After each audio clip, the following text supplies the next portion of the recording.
જય Shri Krishna, good morning. અને આજે છે અમારા મોસાળ પક્ષે લગ્ન. એટલે તમે જોજો કે મારી અણી કઈ રીતે કઢાણી, કેમ ઈ તમને ખબર છે. મારા મમ્મીનું એક્સિડન્ટ થયું હતું ને, તો લોકોએ મને કેટલા તાના માર્યા છે ને, જો બતાવું. તાના તો પછી બતાવું, પહેલાં મારા મોસાળ પક્ષને બતાવી દઉં. જોઈ લો, આ મારા માસી ને મામી ને બધા છે. અઢળક છે હજી, અમુક તો બાદ બાકી આમાં ચાલે છે કે ક્યાંક કોક આવ્યા ન હોય ના તે. તો મેં કીધું કાંઈ નહીં, આ બધાને વિડીયો લઈ લો ને પછી હું તમને બતાવું કઈ રીતે તાના માર્યા મને. તો હું થોડીક વાર ફોટોગ્રાફી માટે વહી ગઈ.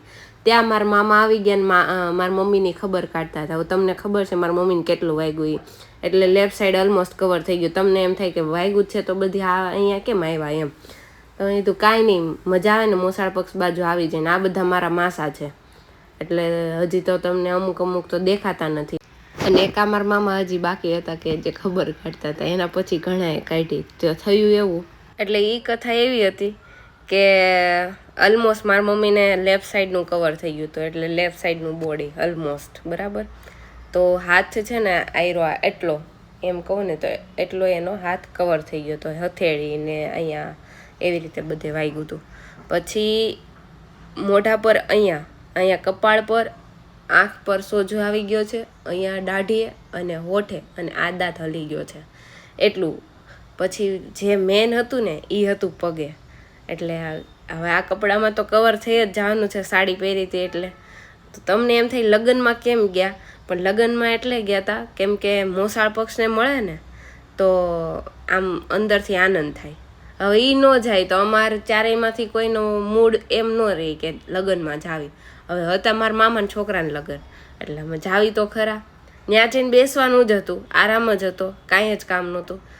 બટ મારા મમ્મીને એવું હતું કે જો લગ્નમાં જાય ને તો દીદુને બધા બહુ તાના મારશે. અને થયું એકચ્યુઅલી એવું જ, કેમ કે અઢળક મામા માસી છે.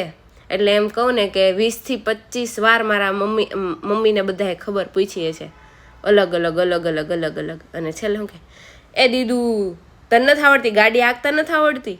ભાઈ મારે એવું કેવું, આ 10-15 વર્ષથી જે હું ગાડી હાંકું છું એમાં ક્યારેય મારી ગાડી ભટકાણી નથી કે મારા લીધે કોઈને વાગ્યું નથી. હવે પહેલું વહેલું મારા મમ્મીને હારે એવું થયું. હવે એમાં થયું એવું કે હજી બમ્પ બન્યો જ તો, અને એ રસ્તે હું ઘણી વાર આવ જાવ કરું છું, પણ ક્યારે હજી બમ્પ હતો નહીં.